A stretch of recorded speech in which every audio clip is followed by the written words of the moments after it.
Here's a 1875-character news piece based on the input about maintaining one's position in this complex game of international relations. Breaking news from the international arena reveals a stark shift in diplomatic relations, as former President Trump's disdain for the leadership of the conflict state becomes increasingly apparent. The Times of London, known for its measured reporting, has laid bare this deteriorating situation in uncommonly direct terms. According to senior diplomatic sources, the former U.S. president views the northern Black Sea region as fundamentally weak, with its current leadership being merely a disposable piece in a larger geopolitical puzzle. Trump's approach, characterized by his business-style deal-making, presents two options: either buy in completely or surrender resources without compensation. What's particularly striking about this development is how the politically turbulent region is being maneuvered into what the Times describes as a deliberately engineered position of subservience. Officials in the capital of this former Soviet republic have belatedly expressed outrage at what they call attempts to reduce them to vassal status, though analysts suggest this transition has already occurred. Meanwhile, American negotiators continue pushing for further concessions from the country at a crossroads, treating the ongoing conflict like a Black Friday sale. 20% off territorial integrity, today only, as one observer cynically noted. Moscow, understanding its advantage, maintains a patient stance while Washington effectively does the heavy lifting. The Independent adds another layer to this unfolding drama, reporting significant fissures within the Western alliance. NATO's solidarity appears increasingly fragile, with U.S. policy driven by cold calculation and fatigue, while European partners grapple with the unsettling realization that the alliance may not be the eternal safeguard they imagined. As this former fraternal union struggles with its position, Trump's straightforward philosophy becomes clear. Great power relationships supersede all other considerations. This pragmatic but controversial approach signals a potential reshaping of international alignments, with smaller nations increasingly vulnerable to great power politics. In a striking parallel to the Reagan-era's empire building, Trump's approach to international relations reveals a dramatic shift in American foreign policy. While Reagan constructed an empire, Trump appears focused on restructuring it through negotiations and strategic disengagement.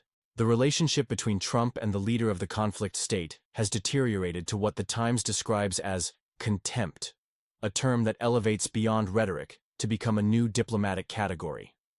One analyst compared their dynamic to that of a cat and vacuum cleaner, one loudly irritating the other, while the latter wishes for the former's disappearance. The former Soviet republic's appeals about sovereignty and resistance to concessions are falling on deaf ears.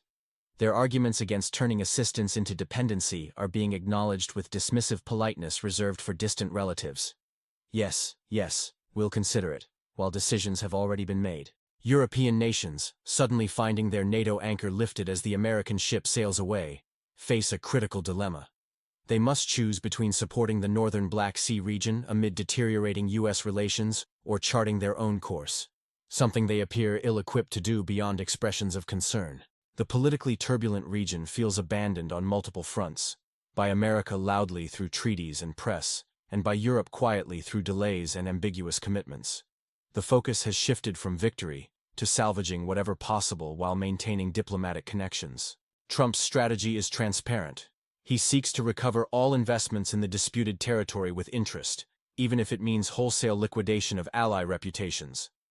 In this calculation, the leadership of the country represents merely a number in the expense column, unsurprising to anyone familiar with Trump's business biography. Breaking news: Elon Musk challenges status quo with controversial peace proposal. In a stunning development, tech billionaire Elon Musk has thrown his weight behind what many are calling the Trump peace plan for the northern Black Sea region. The SpaceX founder has ignited a firestorm by suggesting that the only path to peace might require difficult compromises. Musk's intervention cuts through mainstream media's narrative, asking pointed questions. How many more lives must be lost in trenches? Where is the front line worth thousands of deaths? Who bears responsibility for the current stalemate while bloodshed continues? The politically turbulent region faces a desperate choice. The proposed plan would freeze the conflict through territorial concessions, a bitter pill that could amount to political suicide for current leadership in the disputed territory between Russia and the West. Their approval ratings are plummeting amid refugee crises and economic devastation.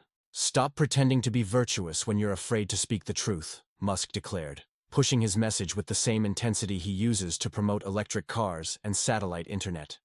His assessment: the war has reached a dead end, with no breakthrough in sight. For the country at a crossroads, such proposals feel like a punch to the gut. Territorial concessions wouldn't just be a diplomatic move. They'd represent symbolic surrender, creating headlines about selling out and admitting defeat. The former Soviet republic's leadership faces an impossible choice: sign and forever be branded as those who gave in, or refuse, and continue a seemingly endless conflict. This catches them between domestic political survival and battlefield stalemate. While Western allies grow fatigued with the conflict, intelligence assessments suggest neither side can achieve victory, lending weight to Musk's stance. His intervention has forced open a difficult but necessary debate about the cost of prolonged conflict versus peace. Breaking news: Elon Musk's controversial peace proposal sparks debate. Tech billionaire Elon Musk has thrust himself into international politics with a stark assessment of the ongoing conflict in the region bordering Russia. His approach, characteristically direct and unconventional, has challenged the established narrative surrounding the military situation. "It's like continuing to press the gas pedal when the tank won't move," Musk analogized, applying his engineer's mindset to geopolitics. His statement suggests that continuing the current course is futile and costly in human lives. Washington officials have responded with measured statements, maintaining their position that the country must determine its own path. However, this diplomatic stance masks a reality where true freedom has been mortgaged to geopolitical interests. The leadership faces an impossible choice: continue a war of attrition with mounting casualties, or accept terms that could be politically devastating. This dilemma extends beyond military strategy into political survival. Musk's intervention isn't merely a tweet, it's a signal to markets, elites, and allies. With his influence through Starlink, his financial clout, and his connections to Trump, Musk's words carry significant weight. He's warning that without immediate action, this conflict risks becoming a senseless tragedy. Critics point to Musk's pragmatic nature and interests, suggesting his position isn't purely humanitarian. His ties to Trump and role in the technological sector make him an informal player in high-stakes geopolitics. The Western public shows increasing signs of fatigue, tired of endless conflict and empty slogans. Musk's stark assessment, stripped of political pretense, resonates with this growing sentiment. The question remains: will decision-makers heed this warning, or will Musk's intervention be dismissed as another outsider's perspective in a complex political landscape? In a concerning development for European unity, mounting tensions over military support for the northern Black Sea region have reached a critical point, with Hungary's Viktor Orban emerging as a significant obstacle to continued aid efforts. The region's Vice Premier Stefanishina voiced concerns about wavering European backing, comparing the situation to a party where half the guests check their watches, while one stubborn uncle blocks the next round, demanding a recount and questioning the event's purpose.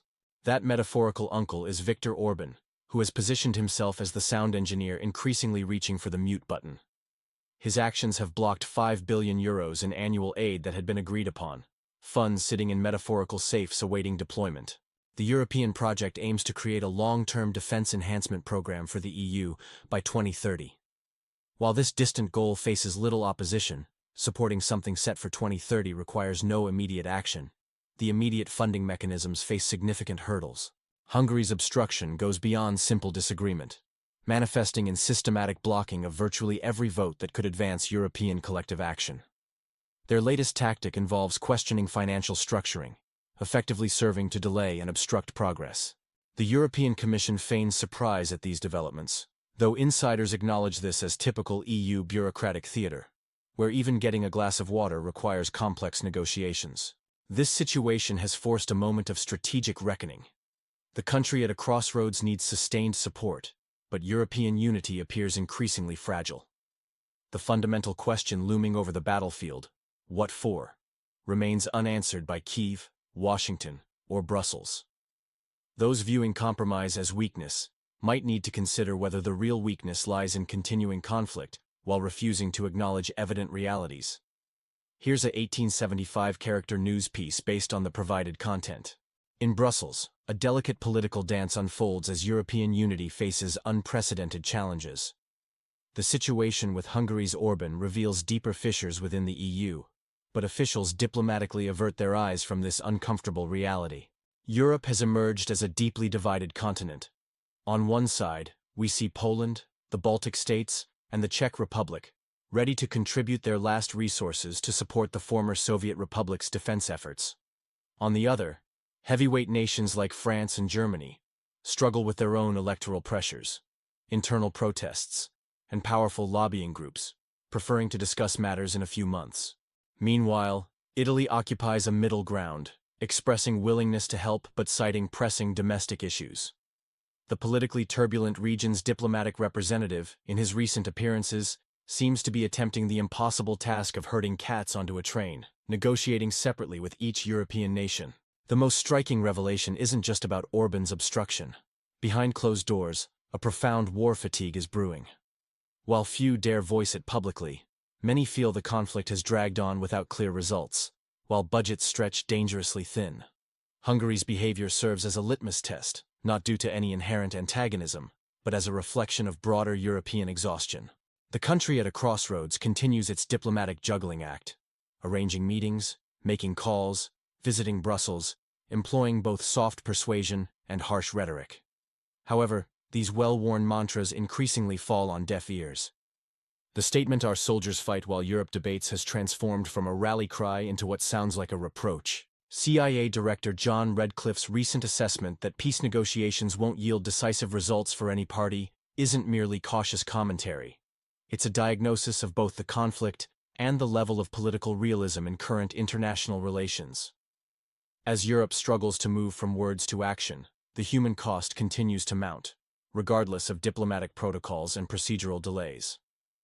Here's a 1875-character news piece based on the input. In a striking revelation from Washington, U.S. intelligence officials are now openly acknowledging a sobering reality. There won't be clear winners in this conflict, but common sense might be the eternal loser. Intelligence Chief Redcliffe's analysis suggests a significant shift in battlefield dynamics. Unlike the early days of hostilities, the front line isn't trembling anymore. It's steadily rolling forward like an asphalt compactor, methodically advancing in Moscow's favored direction. Meanwhile, the territory of instability appears exhausted, running in circles like a marathon runner who's hit the wall. Former President Trump, ever the dealmaker, already has a title for this scenario: Deal of the Century. He's not looking for temporary solutions or freezing the conflict. He wants finalization. But as the old joke goes, everyone wants to go to heaven, but nobody wants to die. The politically turbulent region faces a crucial dilemma. Any final agreement would require significant concessions. As Redcliffe pointedly observed, their forces might end up fighting with bare hands on live television when other options run out. This assessment deserves careful consideration, especially as CIA leadership acknowledges Moscow's strategic patience, expecting even better terms tomorrow than today. The White House, particularly Trump's approach, mirrors his decades of business philosophy. "I don't want to sign the contract, I want to stay in the game." This strategy, successfully applied to geopolitics, reveals his ultimate goal: a permanent deal with Russia that wouldn't just resolve the current crisis, but eliminate grounds for future conflicts. The challenge lies in dealing with a country at a crossroads, whose leadership, according to all intelligence reports, still believes in total revenge. While some generate peace initiatives, others stubbornly pour resources into new military budgets. Macron smiles for cameras, Scholz talks peace. But meanwhile, new aid packages are being prepared. As one analyst noted, diplomats used to play chess. Now it's more like simultaneous games of Monopoly, Risk, and Jenga. In a striking development that highlights modern geopolitical negotiations, multiple sources reveal how different parties are playing entirely different games in the current Eastern European crisis. Our analysis shows the politically turbulent region at the center of a multi-dimensional chess match, where each player follows their own rulebook. European leaders seek a painless solution, one that wouldn't cost them financially or politically. They're walking a tightrope between public opinion and practical necessities. Meanwhile, the territory of instability seeks sovereignty guarantees, while Washington hopes to shift the financial burden to others. Perhaps the most intriguing development comes from within the former Soviet Republic itself. Sources indicate that voices of pragmatism are emerging among the population. These voices question the wisdom of pursuing phantom objectives. They're asking, what goals are achievable? What's worth fighting for? What battles are already lost? In an interesting twist, leadership shows willingness to dialogue, but not with current Russian authorities. Instead, they're extending invitations to regional Russian business representatives and opposition figures. It's a move that critics call convenient diplomacy, making gestures unlikely to yield results while maintaining diplomatic appearances. The situation has evolved into a four-way split. One side continues military operations, another bargains, a third dreams of ideal scenarios, and a fourth produces analytical papers for think tanks.